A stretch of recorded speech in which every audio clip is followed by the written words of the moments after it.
काठ माफियांक घरे ओडिशा और छत्तीसगढ़ वन विभाग तरफ चढ़ऊ। नवरंगपुर जिलार रायखर ब्लॉक सोनपुर डीएनके ग्राम ओडिशा और छत्तीसगढ़ वन विभाग तरफ चढ़ऊ कर सूचना अनुसार सोनपुर डीएनके ग्राम किछि लोक काठ व्यवसाय करुथिबारु सेमानंक उभय ओडिशा और छत्तीसगढ़ वन विभाग मिलित उद्यम चढ़ऊ करथिले। चढ़ऊ समय बहुत परिमाण सागवान काठ पट्टा सह काठ तैयारी सामग्री जबत करा जायछि। यार अनुमानिक बजार मूल्य प्राय 5 लाख टंकार ऊर्ध्व हेबार अनुमान करा जायछि।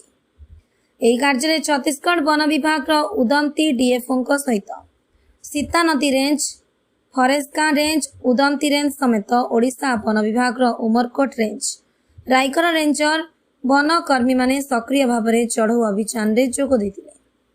वन विभाग पक्षर वर्तमान सुधा चढ़ऊ जारी रही देखा मिली।